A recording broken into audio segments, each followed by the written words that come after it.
नमस्कार। मैं डॉक्टर रेखा मिश्रा, बाबा गंगादास राजकीय महिला महाविद्यालय शाहपुरा जयपुर। भूषण बीए पाठ द्वितीय के हिंदी साहित्य के प्रथम प्रश्न पत्र में संकलित भूषण कवि के पदों की हम व्याख्या कर रहे हैं। उसी क्रम में आज अगले पद की व्याख्या है। आपस की फूट ही ते सारे हिंदुवान टूटे, टूट्यो कुल रामन अनीति अति करते, पैठियो पाताल बलि वज्रधर ईर्षाते, टूट्यो हिरणाक्ष अभिमान चित्त धरते। प्रस्तुत पद में भूषण कवि महाराज शिवाजी के शौर्य का वर्णन कर रहे हैं। शिवाजी के शौर्य के सामने मुग़ल बादशाहत पूरी तरह से टूट गई, बिखर गई, उस अर्थ में यहाँ वर्णन किया गया है।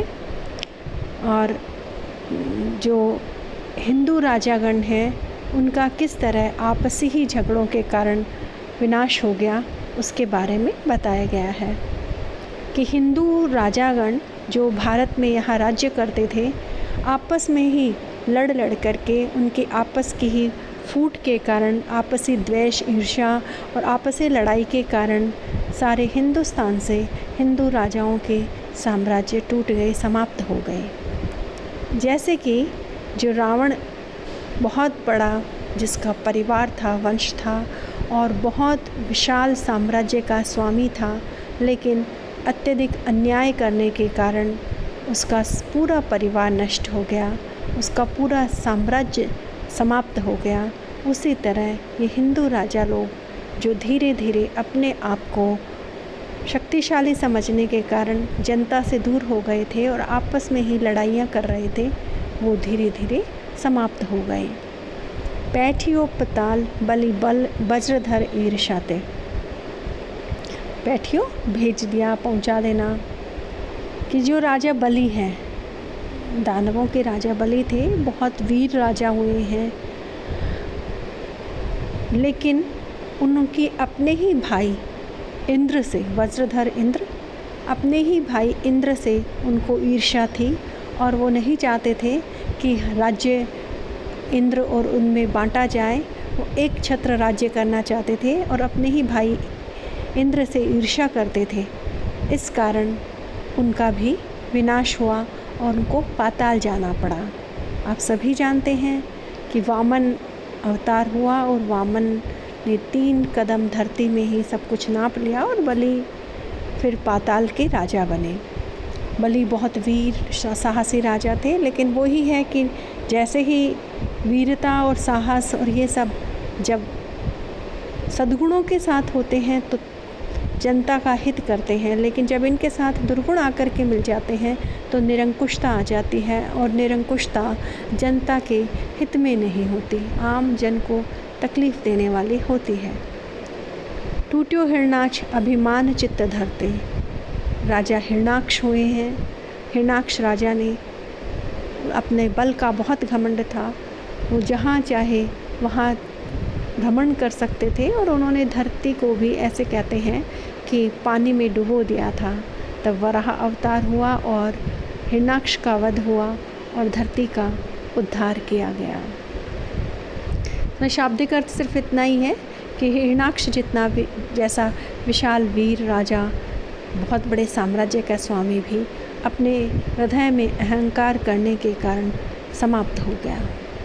टूट्यो शिशुपाल वासुदेव जी सो बैर करी, राजा शिशुपाल द्वापर युग के राजा हुए हैं, लेकिन उनको भी अपने बुआ के लड़के श्री कृष्ण से बहुत ही दुश्मनी थी।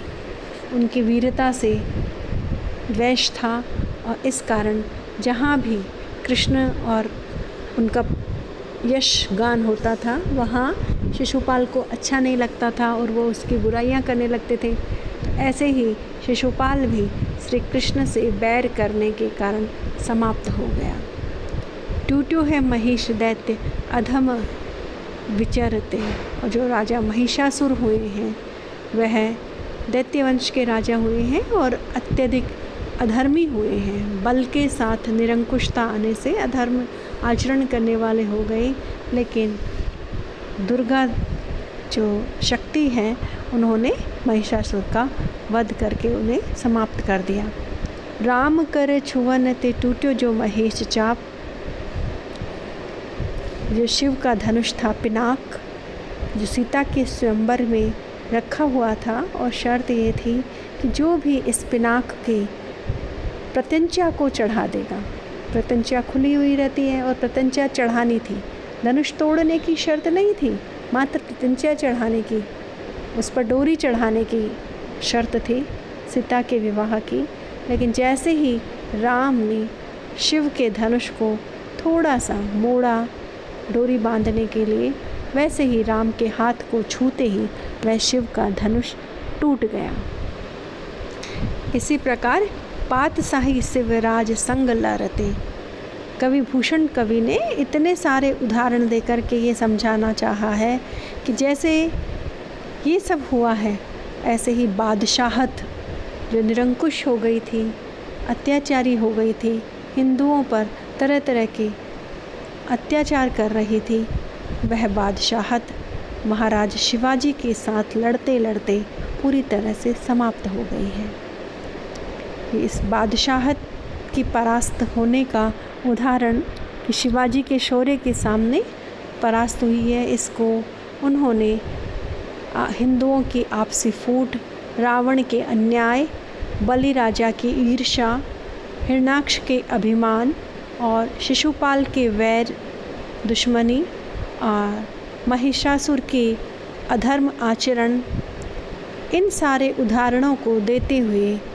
कवि ने ये समझाया है कि इसी प्रकार वह बादशाहत जो निरंकुश हो गई थी, अत्याचार कर रही थी, वह शिवाजी के शौर्य के सामने, उनकी वीरता के सामने पूरी तरह से नष्ट हो गई है। अतिशयोक्तिपूर्ण वर्णन है, उदाहरण देकर के समझाया गया है, अनुप्रास अलंकार है, रूपक और उपमा अलंकार का भी प्रयोग है।